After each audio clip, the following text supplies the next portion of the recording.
Hi, my name is Debbie. I want to give a little instruction on what goes into building a mask, but most importantly, what do you do when you get your mask to keep it in good shape, and how do you care for it? That's the most important thing of this video at the end. Um, but I do want people to understand just a little bit of the process. Usually, because I'm a seamstress and my girlfriends who sew and my girlfriends who are quilters like I am, um, we'll talk to our friends and love you guys, but sometimes we'll have a friend who go, "Oh, you quilt? Can you take up the hem in all of my pants?" And I I don't like hemming. I quilt, but there is a lot of crossover, of course, and right now there's a lot of people who are trying to figure out how they can help. And because we all feel a little helpless right now in this situation that we're in. So what I wanted to show is just quickly the process. We'll see how quickly this can be. A lot of us are being told, and I think it's correct as well, to use cotton, 100% cotton. So I have a lot of scrap cotton that I put on. I think these are comic book cards. You'd put your comic book in this and then a comic book sleeve to help protect it. So I use these as my small bolts. And when I have fabric that's not big enough to go back on a bolt, I put them on these. And then I've got my little, they just stick in my shelves behind me.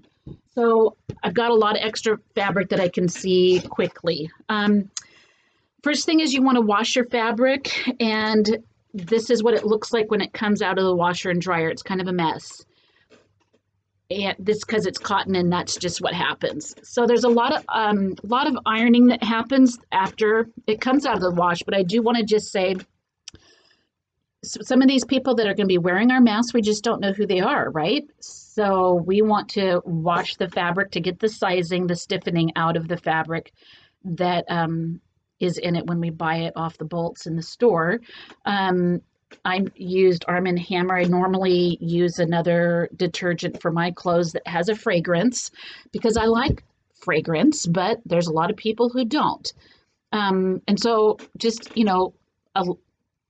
a quick washing with something that's more neutral, doesn't have an odor to it, is probably the best. You're going to get your fabric. It's going to be in a ball.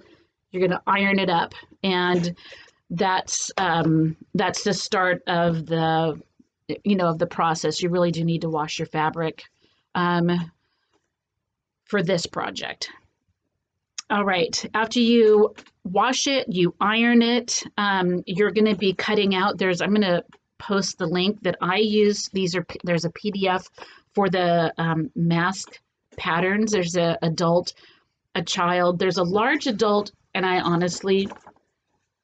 don't see that there's that big of a difference between the large adult and the regular adult size. You're cutting 4 of these from the fabric and 2 of the batting. And I'm putting batting in all of mine because it gives an extra filter. I'm also going to be posting a scientific article that was done, I think, in 2012, but it was done a while ago. It wasn't done this last year, on DIY masks and how effective they are compared to the hospital kind. These aren't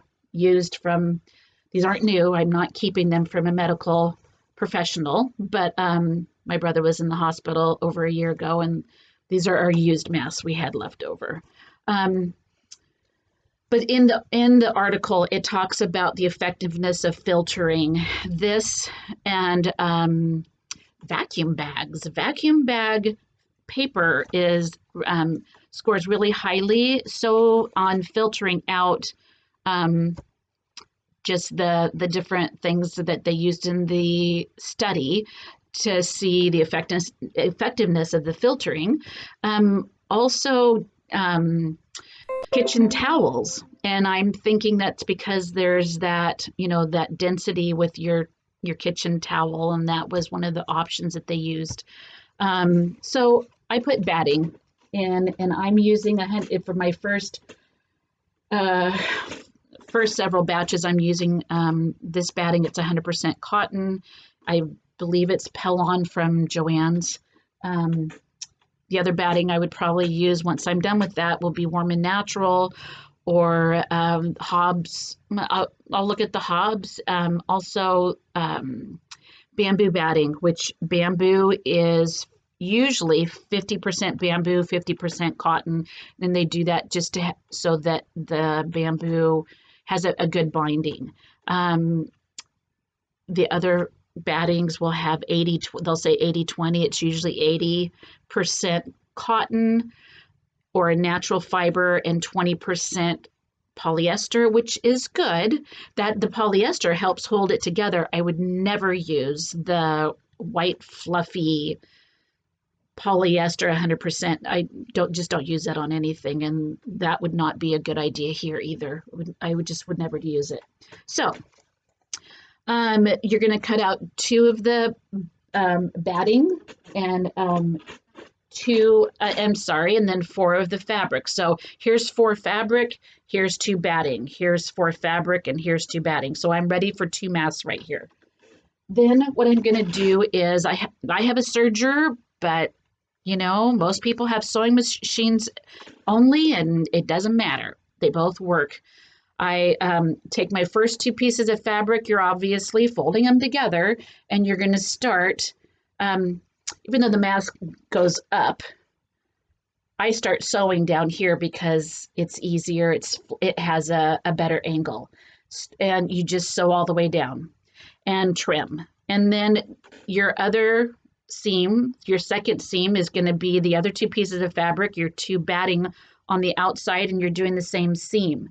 Then you're going to open this up, and you can choose to iron now for the sake of time, because it takes me about 25 minutes per mask.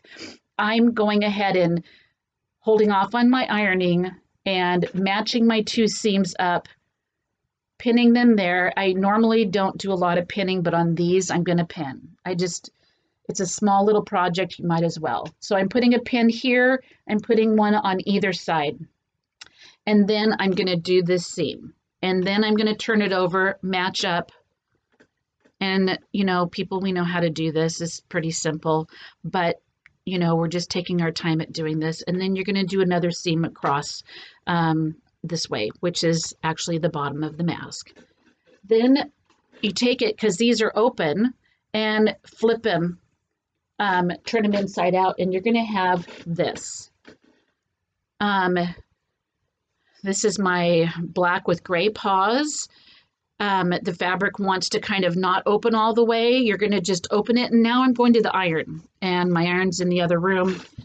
You're going to go and you're going to just get your creases and make sure that don't use the highest heat, probably 1 or 2 down on your iron from the high heat. You don't want to scorch your fabric, and you don't want to scorch the batting on the inside too. It'll go all the way through.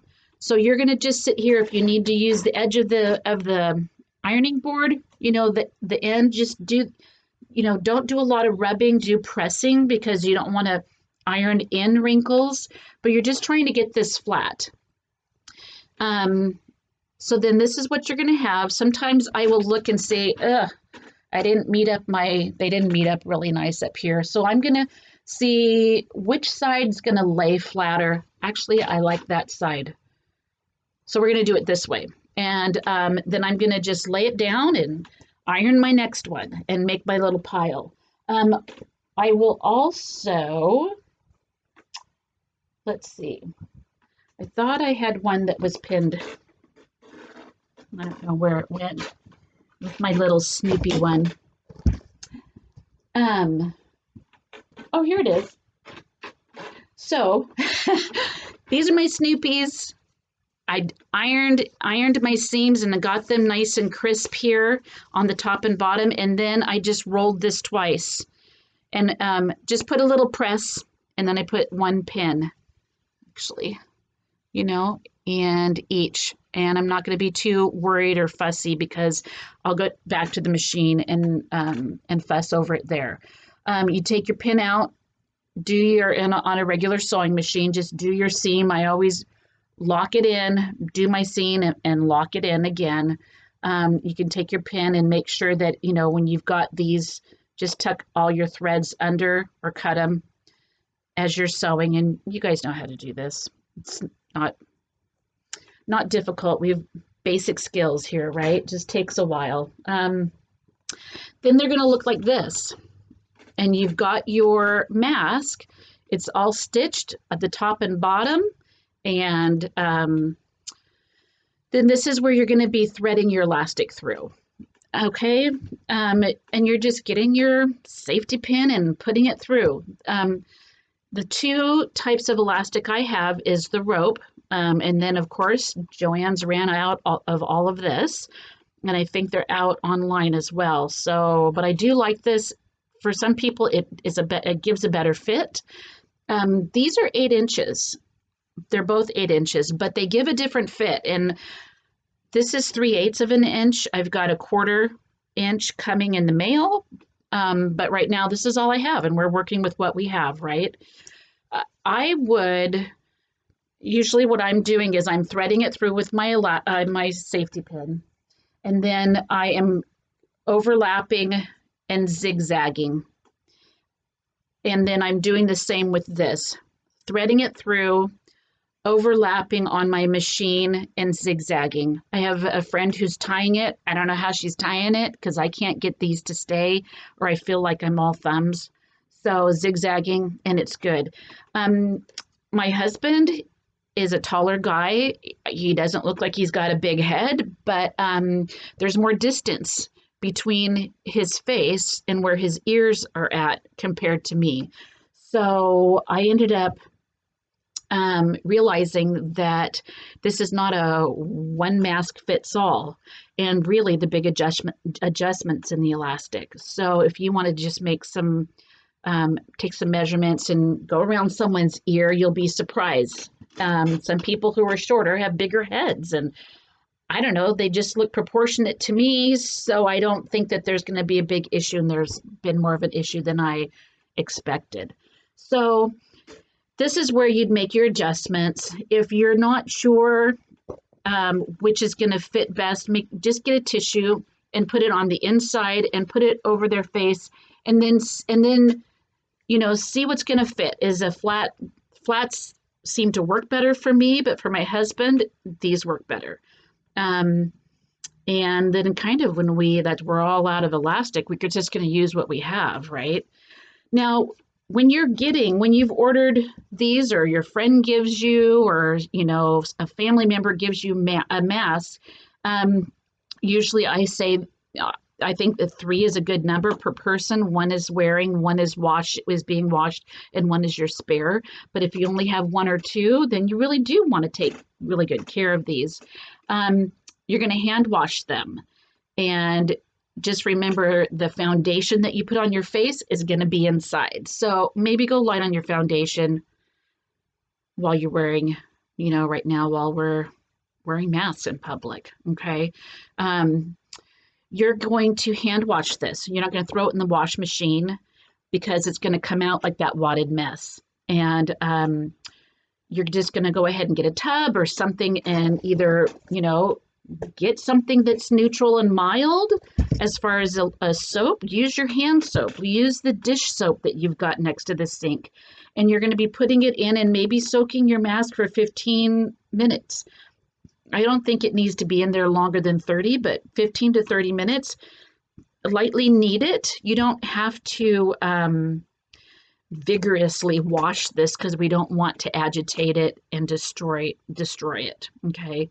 Then you're going to go ahead and just hang it to dry with the elastic. Just stick it on a hanger. When it's halfway through drying, go ahead and turn your iron on to medium, and that's when you're going to go ahead and iron this again. This is kind of a trick that a lot of gals used to use for our kids' clothes I used to make my kids' clothes when they were little, and there was a lot of cotton, and I wanted it still to look crisp and their clothes to look crisp and new. So I would iron when the clothes were halfway dry. Then I would rehang and let them continue to dry, maybe touch it up again. But that's just going to give that crispness back if you end up losing this um, seam in the wash, because it's basically, it's not there. We're recreating that seam. It's just going to last a lot longer. And especially if you only have one or two of these. If you have three, that's pretty perfect. I think that's about it. I just, when I'm giving out my masks, I just want my friends to realize, don't throw it in the wash. I want this to last for a long time, and who knows how long we're going to be wearing these out in public. But anyways, I think a lot of people are selling them online, or if you have somebody, thank them. And my girlfriend yesterday, I gave her 5 masks, and she brought me 2 gallons of milk and a big chocolate chip cookie. And so that's how we exchanged our gifts to each other. And I really appreciated not having to go out and get milk for the day. So, anyways, hopefully this makes sense, and we all make it through this time. Thank you.